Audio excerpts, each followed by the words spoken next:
Time. What really is it? We're all aware of its presence, the constant tick-tock governing our lives, and we often wish we could speed up or slow down time, but we're told that's impossible. But in 1905, a young patent clerk by the name of Albert Einstein shattered every notion physicists had about time. Specifically speaking, moving clocks run slow. In other words, the time you measure is dependent on your frame of reference, or where you are, or how fast you're traveling. Time does not proceed at a constant pace for everybody. How did he reach this dramatic and earth-shattering conclusion? Well, let's start with a very simple principle of Newtonian relativity. You actually already know a principle of relativity, a straightforward one.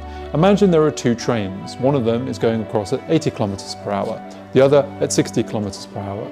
If you're sitting in the 60 kilometers per hour train, you view the other train as moving 20 kilometers per hour, 80 minus 60, 20 kilometers relative to you. That is a type of relativity, and that's one we're all familiar with from Newtonian physics. So why do we need special relativity? Well, it turns out that if you overlay on Newtonian physics Maxwell's equations, there is a fundamental conflict. Maxwell's equations describe electromagnetic fields, like light. Within Maxwell's equations, the speed of light in a vacuum is a constant, it can't be changed. And this gives rise to a conflict that's very difficult to solve. In order to figure out what that conflict is, let's consider a thought experiment where Einstein was famous for his thought experiments, and let me show you one of them.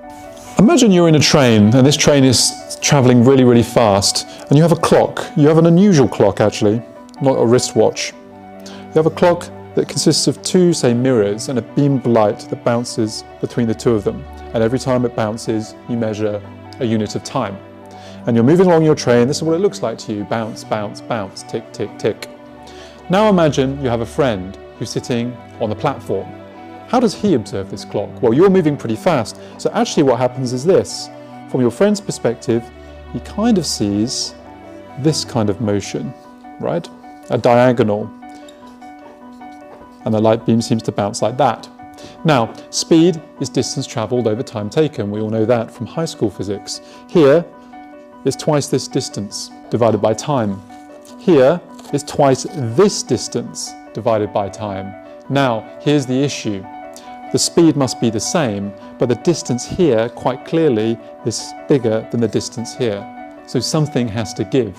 And the only thing that can give if you want to keep light speed a constant is time. In other words, the time here must be longer than the time here.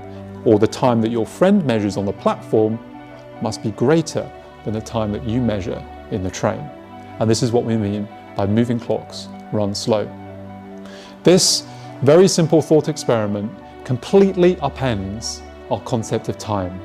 From this thought experiment and from the special theory of relativity, time is no longer a constant. It is relative to where you are, how fast you're traveling, and your position, or what Einstein called a frame of reference. This is a pretty huge result. Think about this.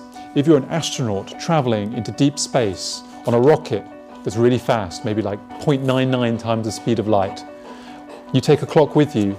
Every year you measure on your clock could be tens of years back on Earth. In other words, an astronaut could leave Earth, say age 30, with a 5-year-old child, return to Earth 5 years later on his clock, and his child could have aged to be older than he is. This is the principle of special relativity, and crazy things happen as you approach that light speed. So, why does this mean we have a space-time continuum? Well, the reason it's called space-time continuum is because previously in Newtonian physics, it was distances and speeds that are relative. In Einstein's special theory of relativity, time has been relegated to the spatial coordinates insofar as it isn't a constant. 1 second for me is not necessarily 1 second for you. It all depends on relativity and our relative positions. I hope you enjoyed that video. It is really a fascinating result, and it's the first of a series of videos that I'm going to do building on Einstein's theories of relativity into some more advanced concepts. Today we did special relativity. Next time I'll do E equals mc squared. We'll then move on to general relativity, and when we've covered those basics, we can start to talk about some pretty interesting stuff. Things that you've been asking me to talk about, such as gravitational lensing, parallel universes, etc., etc., all of which require some grounding in this theory before we can talk about them properly.